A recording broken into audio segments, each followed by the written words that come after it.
Bom, pessoal, estamos agora então aqui para gravar a segunda parte desse vídeo, agora tratando especificamente do texto do David Hume, né? Como eu falei no vídeo anterior, esse texto, na verdade, é a introdução de um livro tratado sobre o conhecimento humano, em que ele se propõe a fazer algumas análises, um livro que é publicado em 3 volumes. Ele foi publicado originalmente em 1739, que foi quando foi a primeira edição dele, né? E é interessante porque nessa introdução ele, é claro, como qualquer obra, mais do que falar sobre a obra em si, ele está falando sobre expectativa, né? Ou seja, aquilo que ele esperava que as pessoas, ao recebessem essa obra dele, compreendessem ou que tipo de receptividade eles teriam. Mas é óbvio que, como é uma introdução e ele é um autor novo que está chegando no mercado, está disputando o mercado, na verdade, disputando espaço, não apenas no mercado editorial, mas também no campo do conhecimento com outras pessoas, ele vai tentar já se colocar e ele vai agir, claro, como um outsider, né? E tanto que na primeira parte da introdução, ele está fazendo aqui um debate que é uma crítica, né? Essa crítica, ela é dividida em 3 partes. A primeira parte que a gente percebe é que ele está falando a respeito da autoindulgência ou do autoelogio que os detentores do conhecimento, aqueles que disputavam e que tinham o poder dentro de cada área do conhecimento, eles manifestavam, né? A segunda parte, que tem relação com essa primeira, são as disputas no interior de cada área, de cada campo do conhecimento. Tanto que na página 19, que é a primeira página da introdução, lá no início do segundo parágrafo, ele escreve o seguinte, olha, abre aspas, tampouco é necessário um conhecimento muito profundo para se descobrir quão imperfeita é a atual condição de nossas ciências. Mesmo a plebe lá fora é capaz de julgar pelo barulho e vozerio que se ouve que nem tudo vai bem aqui dentro. Ele está falando aqui do quê? Das disputas, dos conflitos de interesses dentro delas, né? E aí isso leva a uma outra questão interessante, que é quando ele demonstra que apesar de as áreas do conhecimento estarem buscando uma dissociação com o conhecimento hermético, aquele conhecimento baseado numa concepção muito mais religiosa, né? Que isso não estava assim tão bem estabelecido ou bem dividido ainda não, né? No finalzinho do primeiro parágrafo da mesma página ele fala o seguinte, olha, princípios acolhidos com base na confiança, consequências delas deduzidas de maneira defeituosa, falta de coerência entre as partes e de evidência no todo. Tudo isso pode se encontrar nos sistemas dos mais eminentes filósofos e parece cobrir de opróbrio, ou seja, de vergonha, né, a própria filosofia. O que ele está dizendo aqui é o seguinte, olha, nós ainda estamos tateando na busca por um espaço de descoberta, de investigação, enfim, pela construção de um conhecimento científico amplo e que seja baseada em evidências propriamente ditas. Nós estamos no caminho ainda, nós não chegamos lá.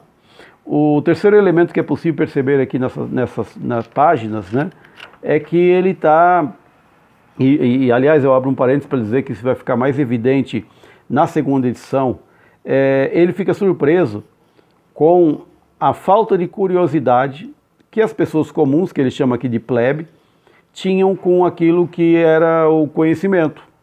Como se não fizesse para eles diferença nenhuma que esse conhecimento ele fosse tratado a partir das opiniões, a partir das concepções religiosas, né? Reduzido a uma palavra de autoridade, normalmente vocalizado pelos detentores do poder religioso e político, enfim, as pessoas não se preocupavam muito com isso, né?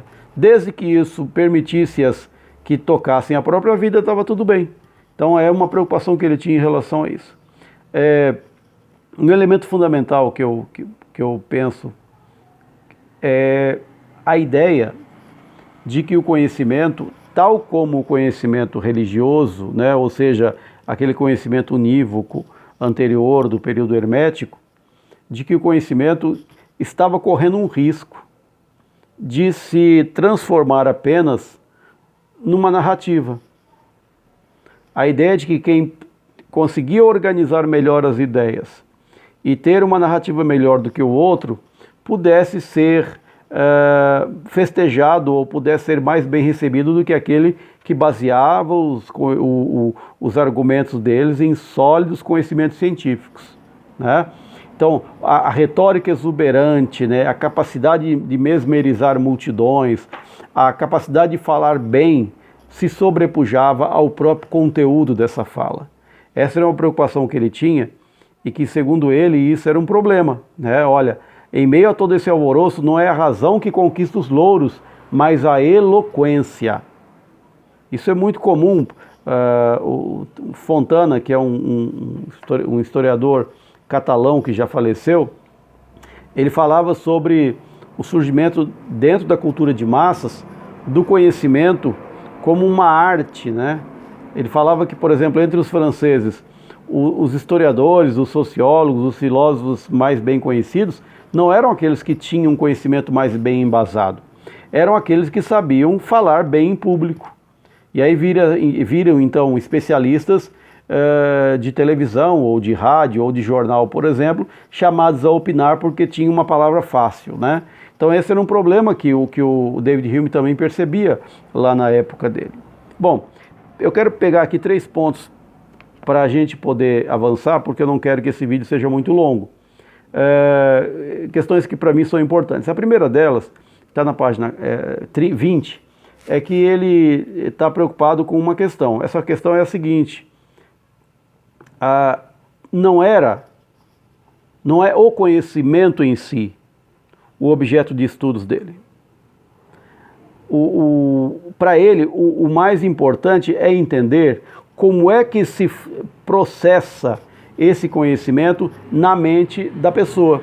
Ou seja, ele está muito mais preocupado com o que poderíamos chamar hoje, né, com o processo físico-químico de construção de memória, de armazenamento de lembranças, de organização cognitiva da realidade, e com a narrativa formulada a partir disso, do que com o próprio conhecimento. Em outras palavras, a preocupação dele não está em saber, por exemplo, uma parede como essa que está aqui na minha frente, que vocês não estão vendo, quais são os elementos físicos e químicos que compõem ela. A preocupação dele é entender como é que o ser humano absorve aquela parede como alguma coisa concreta. Então essa que é a preocupação. Como é que as pessoas organizam isso? Isso é interessante porque, de certa forma, ele já está antecipando em alguns séculos conhecimentos que foram depois sistematizados no campo da neurologia, no campo, por exemplo, da psiquiatria, no campo da parapsicologia, quem sabe, talvez, não parapsicologia não, isso aí a gente tira, mas, enfim, no campo da psicanálise, né, como é que os processos físico-químicos organizam.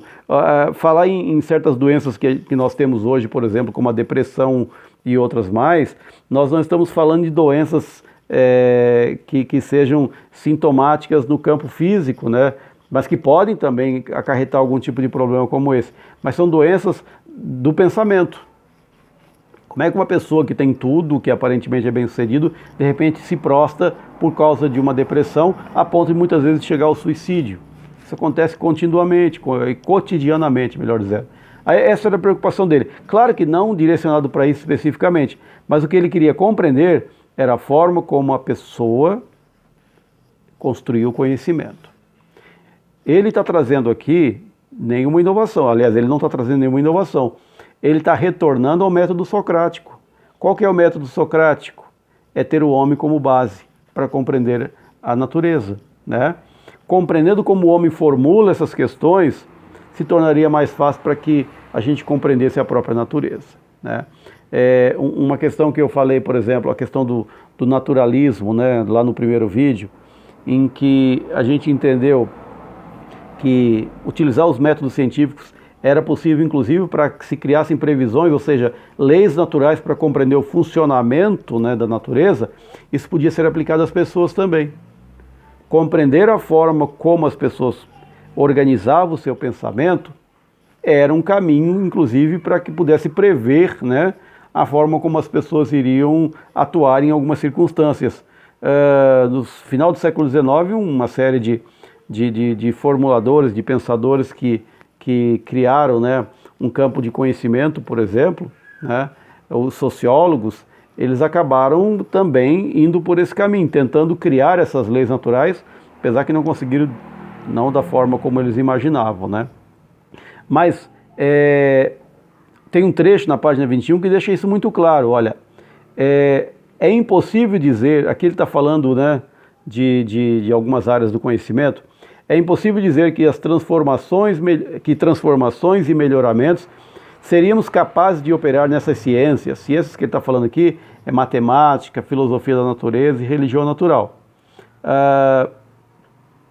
Seríamos capazes de operar nessas ciências se conhecêssemos plenamente a extensão e a força do entendimento humano e se pudéssemos explicar a natureza das ideias que empregamos, bem como das operações que realizamos em nossos raciocínios.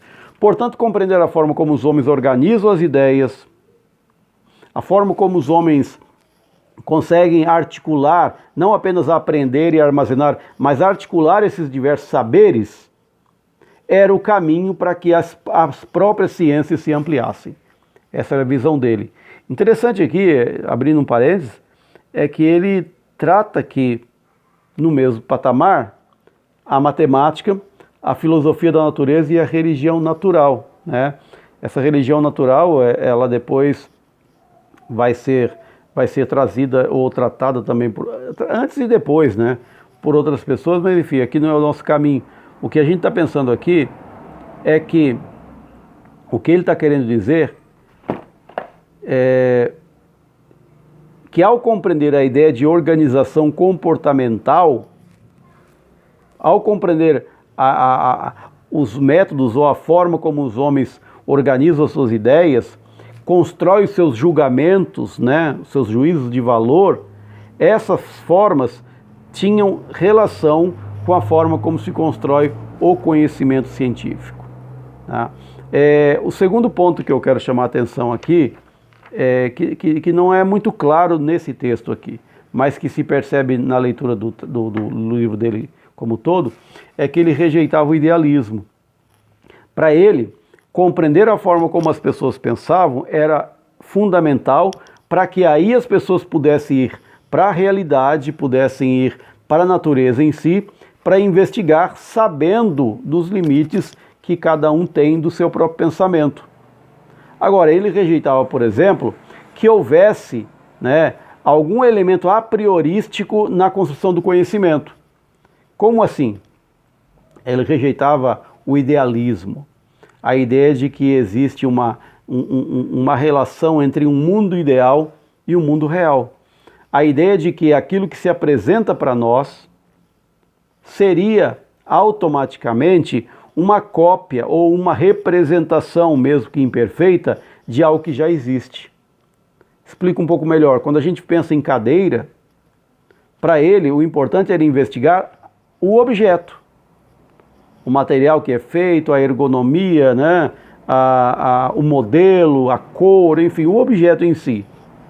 Para ele, não era interessante a gente retornar para uma divagação, digamos, filosófica, pensando no ato de sentar, né?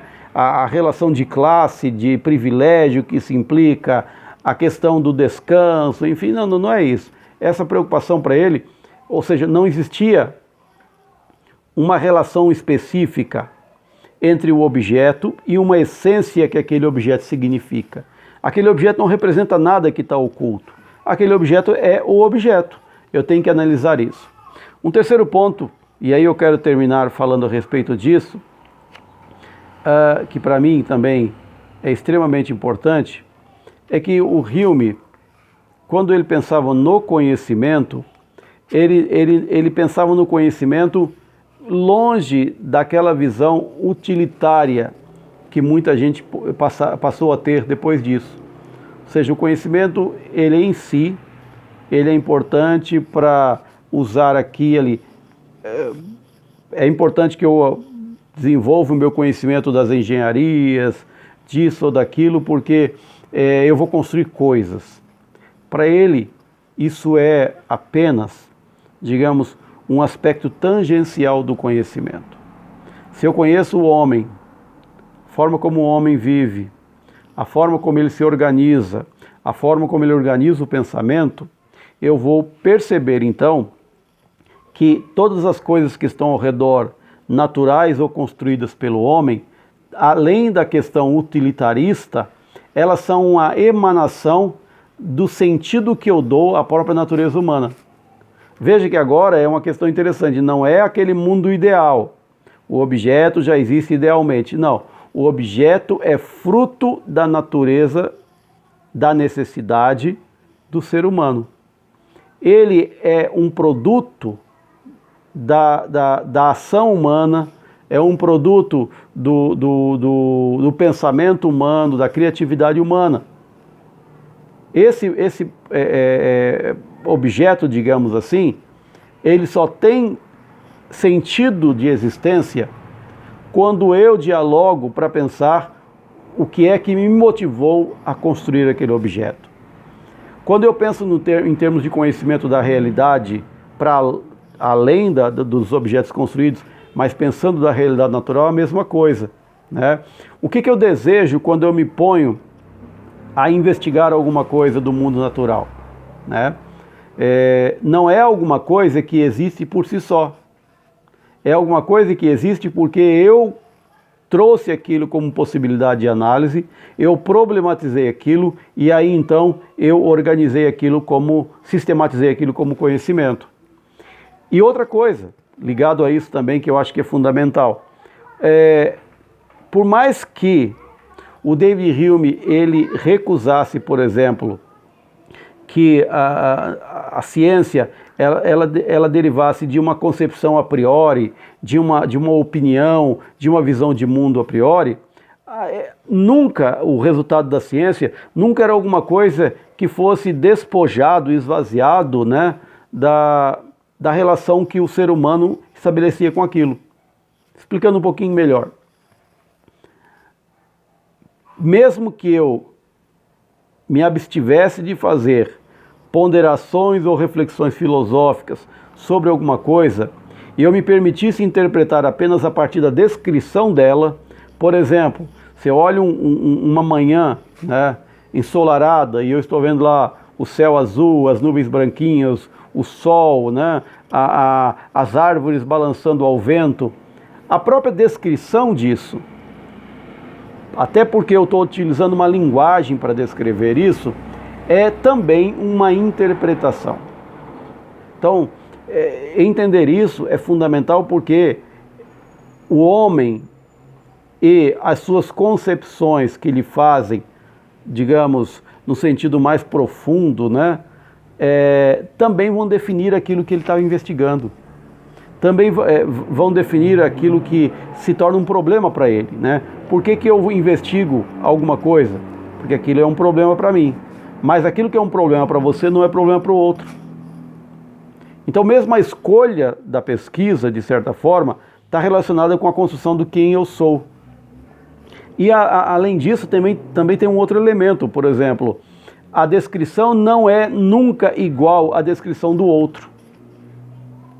Esse céu azul, o ensolarado, as nuvens branquinhas que eu vejo e que eu descrevo, para um daltônico seria descrito de uma forma diferente, porque as cores são organizadas na mente dele de forma diferente. Portanto, a descrição que eu faço, a descrição que ele faz, são também interpretações. Então, meus queridos, para a gente fechar aqui, a ideia do David Hume é o seguinte: compreender tudo isso, por mais empirista que ele seja, por mais preocupado com o método científico, né, que ele seja, mas compreender tudo isso, seja aquilo que faz o ser humano, aquilo que lhe motiva, a forma como ele organiza a lembrança, organiza a memória, organiza nas diversas linguagens que ele se utiliza, as narrativas resultantes dessa observação, dessa memória, dessa lembrança, é que de fato dão o tom daquilo que é o conhecimento científico, ok? Bom, eu acabei me estendendo um pouquinho mais, claro que tem muitas outras coisas que a gente poderia pensar aqui, mas eu acho que isso já ajuda um pouquinho para a gente continuar a nossa sequência de estudos aqui para frente. Um grande abraço a todos.